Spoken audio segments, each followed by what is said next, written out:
Welcome, Dr. Neo Church. Yes. Yes, so glad to welcome you and, of course, both yourself and Dr. Ranjit. I have known as my undergraduate students in MMC. So it's very happy to have you, or rather, very happy to have me on this program.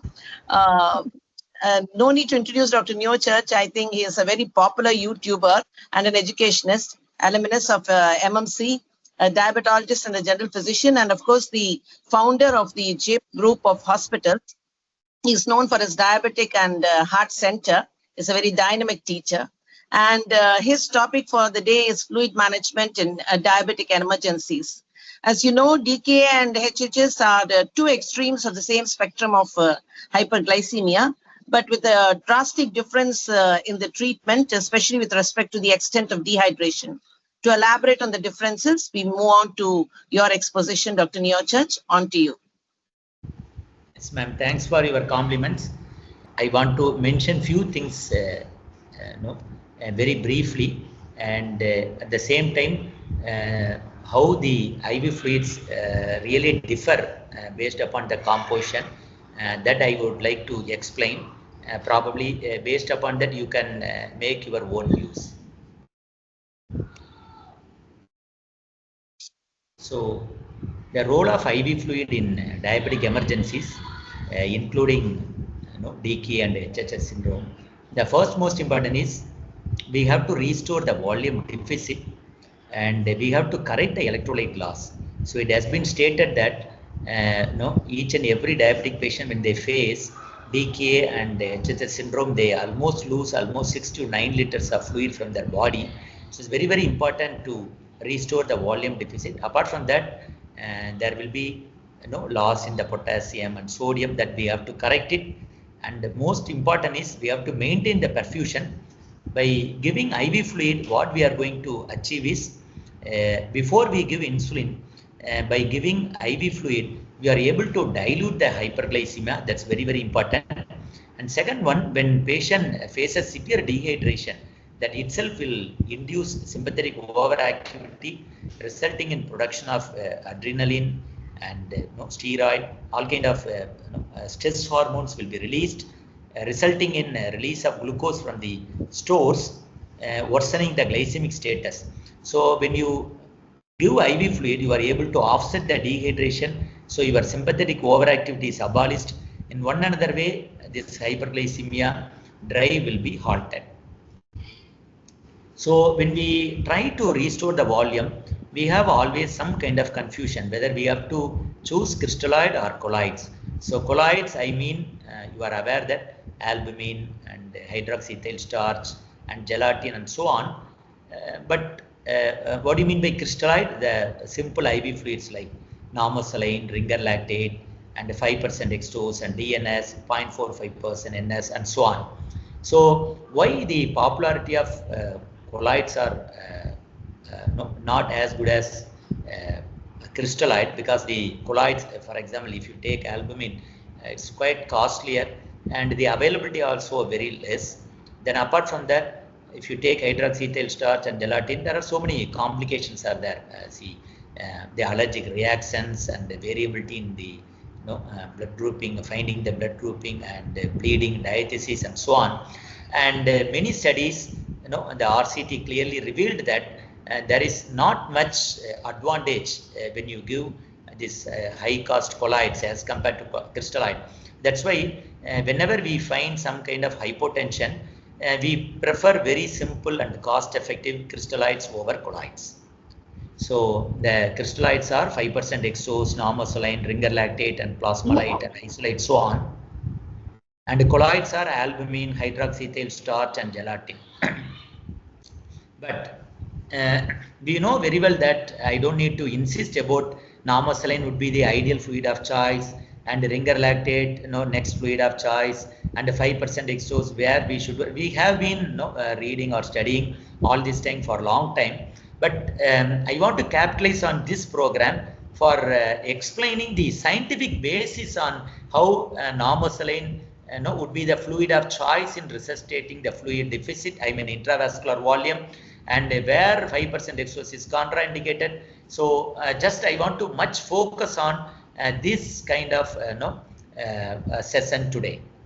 So before we enter into proper IV fluids, first you have to know few basics about the fluid system.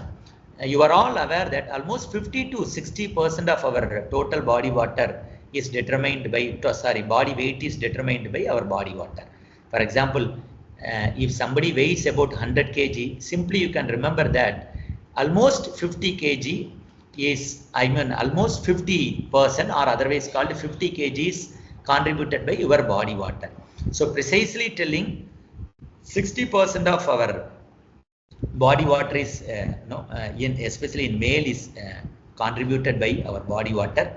50% of body weight of a female is contributed by our body water. So the very simple is your 50% of body water is contributed by our water only. So how it is distributed, that's very, very important. This slide is very, very immensely useful if you understand. Please note down, there is a 3 column in this slide. One is there is something called 2 by 3 one column, and another one is 1 by 3 column, and another one is 2 by 3. Then again, so the middle column, that 1 by 3, so that you just consider as a blood vessel. Okay, so the middle column is blood vessel, or otherwise called intravascular compartment. The adjacent to the blood vessel, you have, there is some called bricks. Okay, there is a bricks like square shape, that you just consider as cells. So adjacent to the blood vessels, you have cells are there. So in between the cells, you have one space that is called interstitium. Okay, so again I want to reiterate, you have blood vessel. Adjacent to the blood vessel, you have some boxes are there. Adjacent to the blood vessel, you have boxes. You just consider that cells. So in between the cells, you have one space that is called interstitium. This blood vessel is otherwise called intravascular compartment. The space that is present inside the cells contribute intracellular compartment. So in between the cells, you have interstitial compartment. So generally, our 2/3 of our total body water, for example, if you have 60 liters of body water, 2/3, almost 40 liters of body water is distributed inside the cells only, or otherwise in the intracellular compartment. So remaining 1/3 is distributed other than the inside the cells, that is called extracellular compartment, which in turn is divided into intravascular compartment and interstitium compartment. So once again, I would like to repeat. So 2/3 of our total body water is distributed within the cells, or otherwise called intracellular compartment. The remaining 1/3 of your water is distributed inside the blood vessel and interstitium. The remaining 1/3 of water I told inside the blood vessel and interstitium, which is collectively called ECF, extracellular compartment.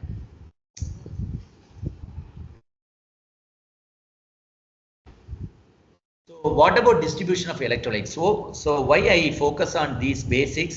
Suppose if you understand all these concepts, then probably you can take a call what kind of fluid should be given in the appropriate circumstances. So in the extracellular compartment, I mean in the interstitium and intravascular compartment, the most important cation, otherwise called the positive molecule, is sodium. So we used to say 90% of our total body sodium is well packed inside the blood vessel and interstitium. On the other hand, 98% of potassium is within the cells only. That's very, very important. So in the ECF compartment, the predominant cation is sodium. In the intracellular compartment, predominant cation is potassium.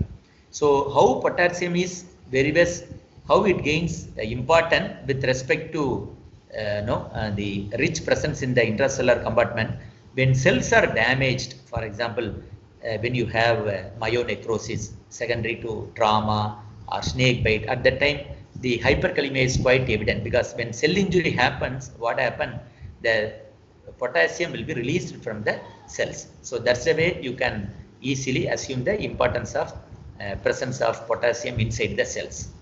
So when it comes to anion, negative molecule, in the ECF, the chloride plays a major role. On the other hand, the phosphate and sulfate plays a major role in the ICF compartment. So this is a very, very important. If you understand this osmolality, then probably no, you can infer the entire no, the IV fluid and electrolyte imbalance.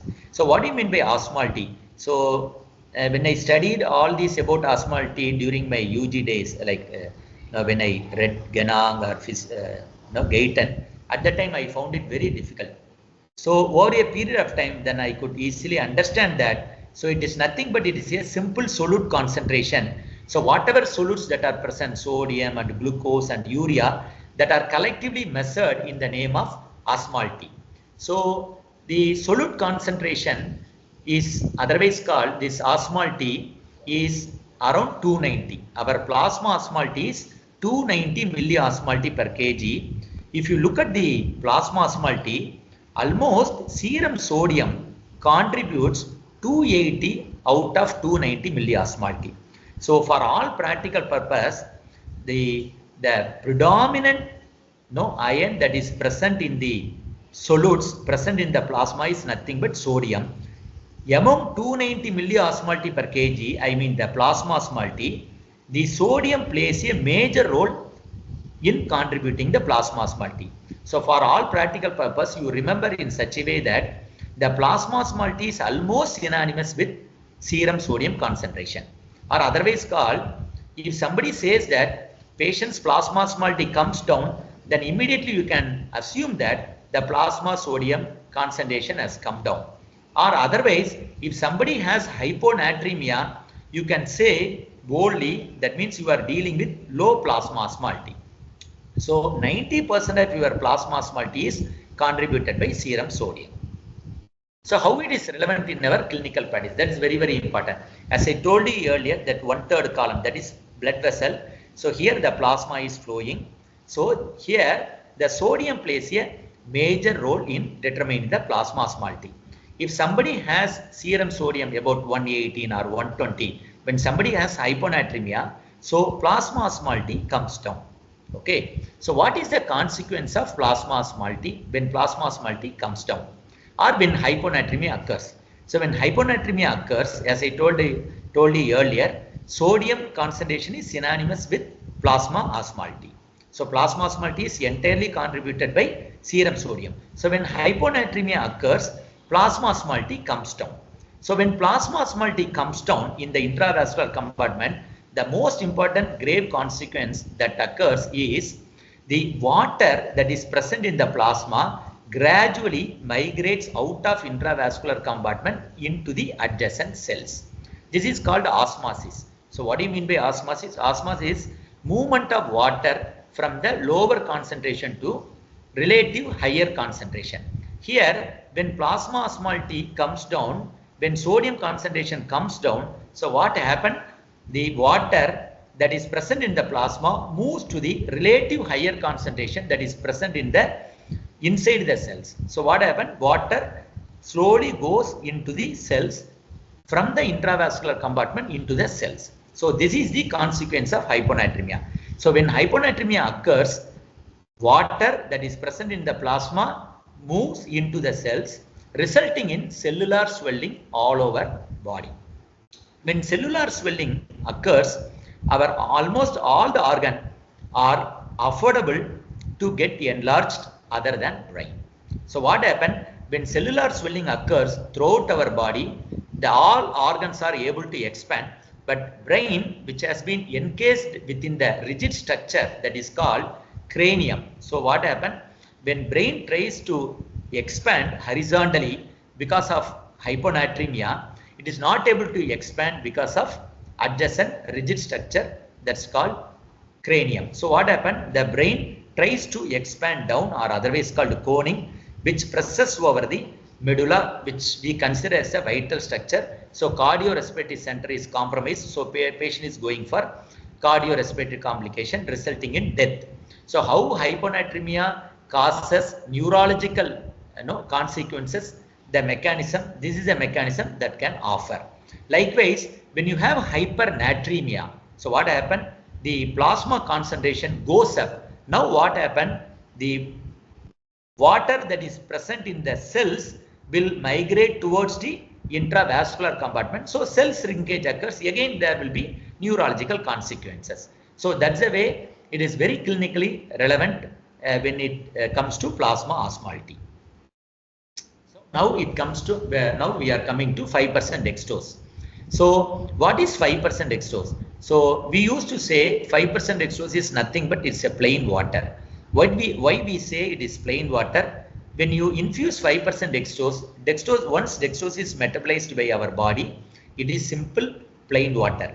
So where it is immensely useful, the most important is it is able to correct dehydration, and another important is it is able to correct hypernatremia. For example, as I told you earlier, when you say hypernatremia, what happened? The plasma osmolality goes up. So you have to reduce the plasma osmolality by adding some form of water. So when somebody has hypernatremia, when you give 5% dextrose or otherwise called plain water, what happened? Your hypernatremia will come down. So this is the way 5% dextrose will be very useful clinically. Then other than that, since it contains dextrose, which can give rise to 1 gram dextrose can give rise to almost 4 calories. So 5% dextrose in 100 ml, almost 5 gram. So it can give rise to 20 calories in 100 ml 5% dextrose. So it can offer calories, it can correct hypernatremia. So basically where it is useful in DKA. So that I will explain in a later slide. So what is the fate of 5% dextrose when you infuse in our body? When you infuse 5% dextrose 1 liter in our body, what happens once dextrose is metabolized in the intravascular compartment? So what happens? It is nothing but it's a plain water. So now you have infused 1 liter plain water.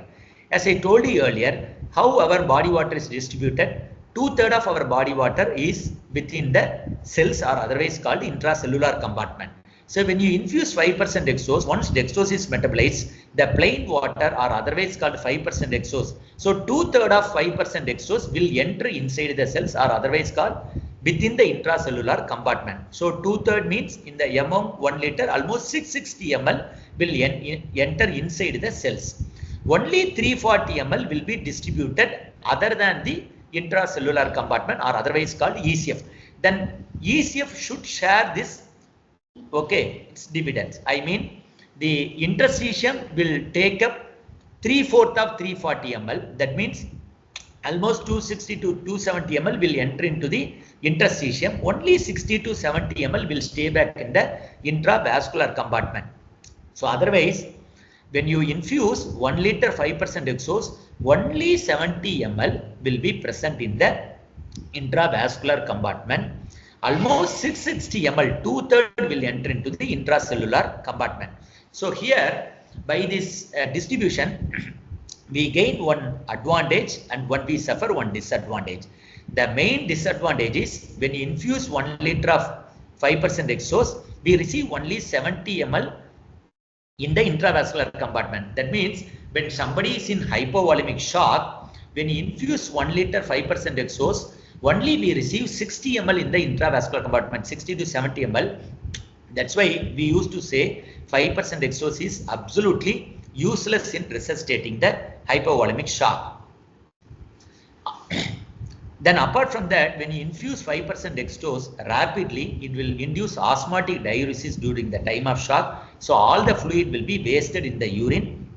Apart from that, during the time of hypovolemic shock, what happens when you infuse 5% dextrose? Dextrose will be metabolized in the anaerobic metabolism because of the hypoxemia prevalent in the peripheral cells. So again, dextrose will be metabolized into the lactic acid. Again, the metabolic acidosis will worsen.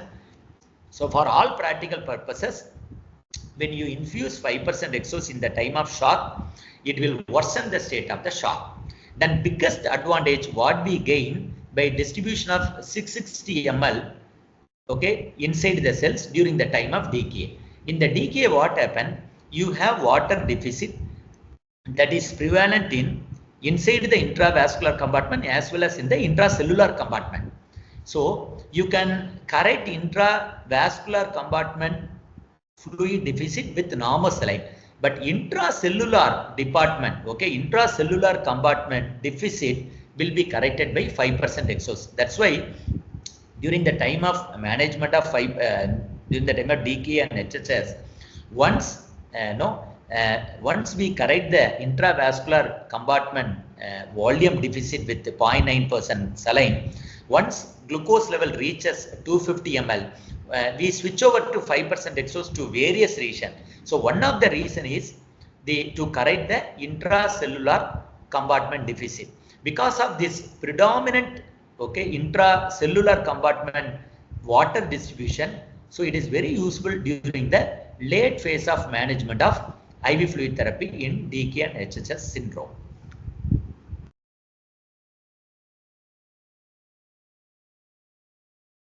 Then another important is when you infuse 5% dextrose, what happens? The dextrose, once it is present in the cells, so I mean in the plasma, what happens?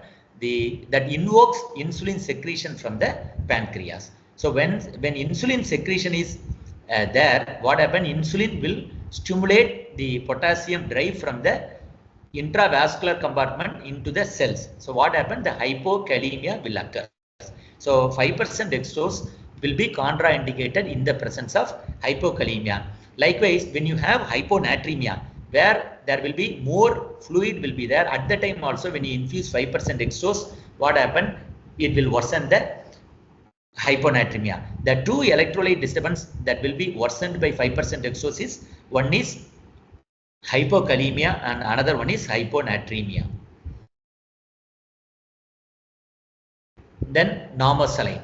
So what is normal saline? So normal saline contains 1 liter of normal saline contains 154 milliequivalent of sodium, and it contains 154 milliequivalent of chloride.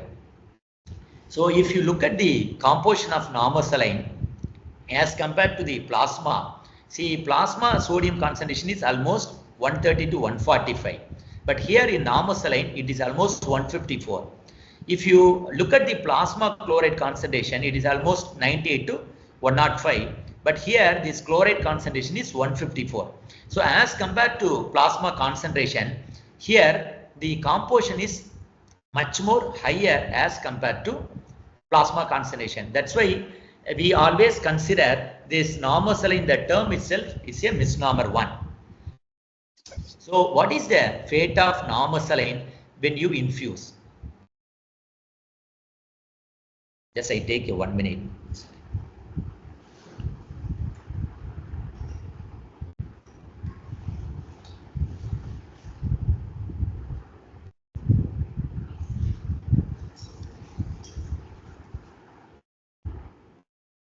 What is the fate of normal saline? When you infuse normal saline 0.9%, as I told you earlier, initially it will enter into the intravascular compartment.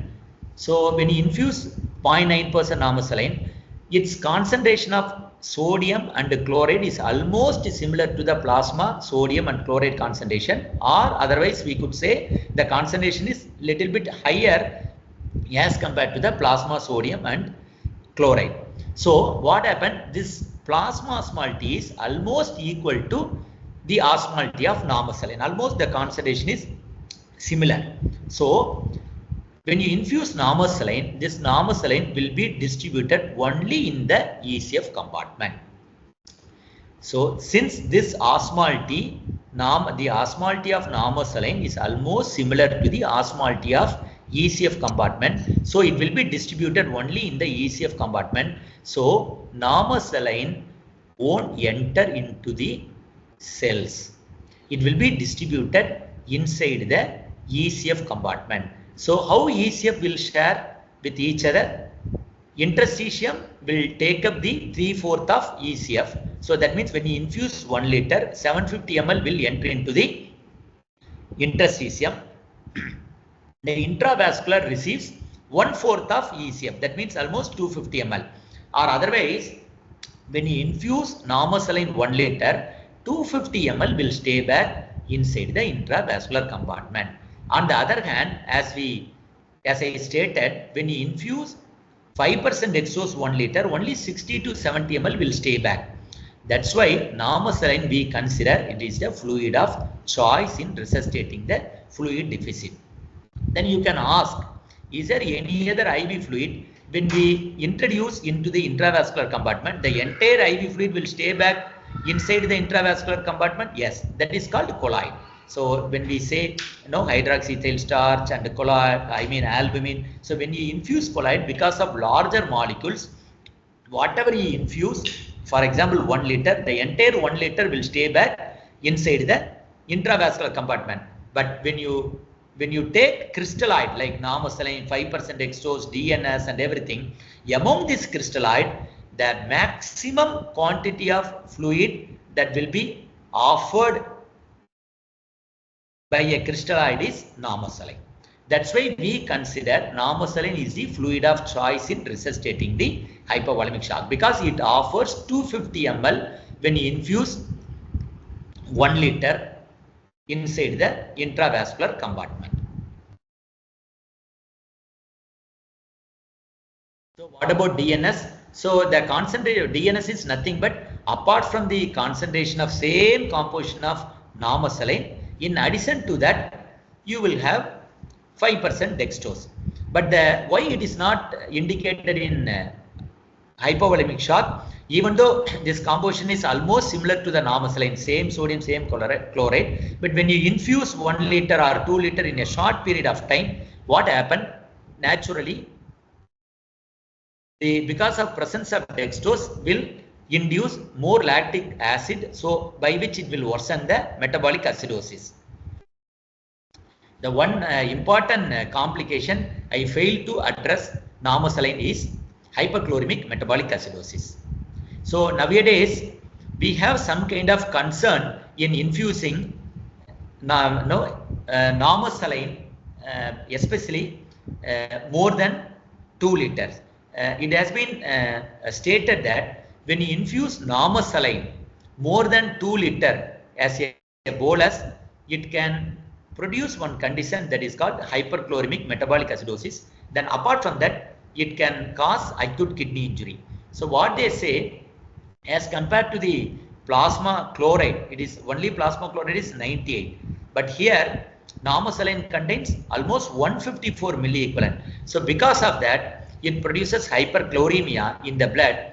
When you have hyperchloremia in this blood, what happens? It stimulates macula densa in the kidney, so which in turn causes constriction of afferent arteriole in the glomerulus. So what happened? Constriction of afferent arteriolar in the nephron leads to acute kidney injury. So they say that when you resuscitate the shock, give normal saline, make sure that blood pressure is brought to 90 to 100. Once systolic blood pressure reaches 100, stop normal saline in fear of precipitating hyperchloremic metabolic acidosis and acute kidney injury. Then switch over to balanced solution, something called ringer lactate and plasma light.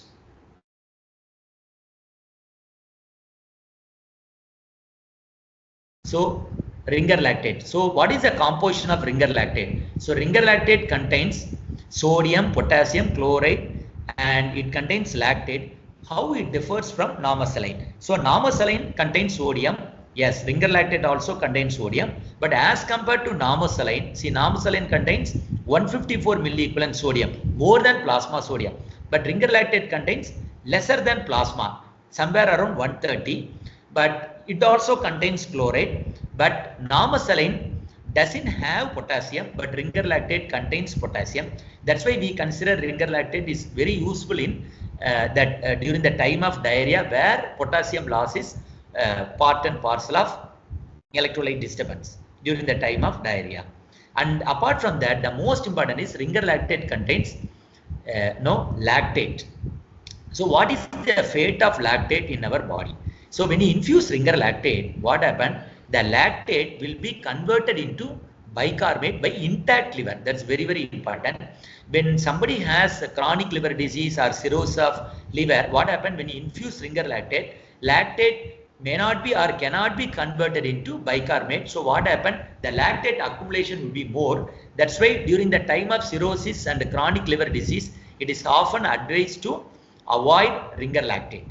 So otherwise, why ringer lactate is not useful in resuscitating the shock as compared to normal saline? It contains less amount of sodium. So relatively, as compared to plasma osmolality, the osmolality of ringer lactate is only 274. It is lesser than the plasma osmolality. So that's why we prefer normal saline first during the time of resuscitation of hypovolemic shock. Once BP reaches somewhere around 100, then we switch over to ringer lactate. Then apart from that, during the time of shock, patient may have impending acute kidney injury. At that time, you may be harboring acidosis and hyperkalemia.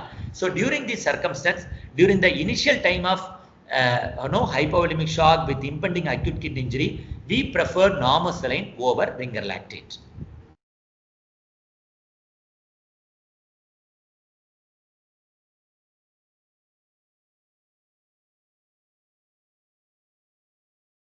So I think that we are running short of time. So now I have come to the precise topic.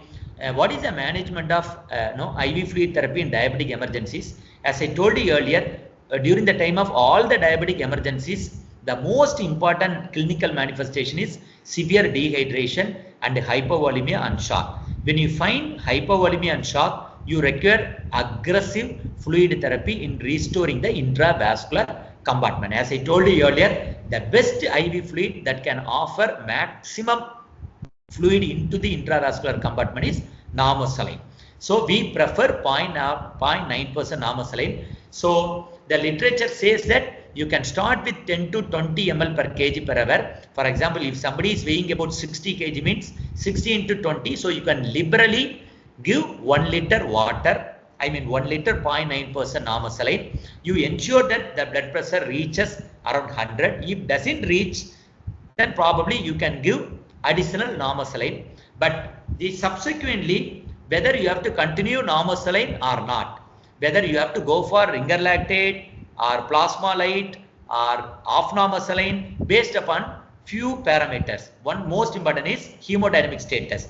Still, if patient is in hypotension, you hydrate with normal saline, point number 1. Suppose after good amount of hydration, when you check electrolyte, so if patient develops hypernatremia, already normal saline contains plasma sodium 154, so you have to choose the lesser sodium containing IV fluid. So probably you can choose 0.45% normal saline, or otherwise called off normal saline. So off normal saline means the same normal saline composition, only 50%. Like here 154 milliequivalent of sodium, here somewhere around 77 milliequivalent. Chloride also off. So when you have hypernatremia after resuscitation, so you can switch over to 0.45% when you have hypernatremia. Likewise, when you have hyperkalemia, then probably you may avoid ringer lactate. Likewise, when you reach glucose level, okay, 250 milliequivalent, then probably you will discontinue 0.9% saline. Then probably you have to switch over to 5% dextrose. Why you will switch over to 5% dextrose? When you reach glucose level 250 milligram, why we prefer 5% dextrose? Point number 1, as I told you earlier, dextrose offers good amount of intracellular fluid distribution, so it can correct intracellular dehydration. So intravascular dehydration can be corrected by normal saline, but intracellular dehydration will be corrected by 5% dextrose. While during the correction of acidosis, what happened during the process of DKA, when somebody reaches 250 milligram, so we are forced to give insulin infusion for some more time. At that time, when you give insulin infusion, while giving insulin infusion, for the fear of hypoglycemia, we have to give 5% dextrose containing IV fluids. And third one, when somebody reaches 250 milligram of glucose, at that time there will be a fluid shift will be very common. So patient will develop the tendency of precipitating cerebral edema. So to prevent cerebral edema, we switch over to 5% dextrose. So initial fluid of choice is 0.9%. Once hypovolemia is corrected, switch over to ringer lactate or plasma light. So I have not taken plasma light. I think that because we are running short of time. And when you have hypernatremia, switch over to 0.45% normal saline. So when you find hyperchloremic metabolic acidosis during the course of correction of hypovolemia, then switch over to ringer lactate, because normal saline will worsen the hyperchloremic metabolic acidosis. So I have explained 5% exos. So this is the way we manage fluid therapy in DKA and HSS syndrome. So take home message: 0.9% normal saline, the fluid of choice for initial resuscitation. So more aggressive and large volume of normal saline may lead to hyperchloremic acidosis. Once you reach blood pressure of 100, switch over to balanced solution like ringer lactate and plasma light. And the later part of fluid therapy, I mean when blood sugar reaches 250 milligram, switch over to 5% exos while continuing insulin infusion in the lesser dose. It will address, as I told you earlier, intracellular dehydration. It will prevent cerebral edema. We can continue the insulin infusion as well.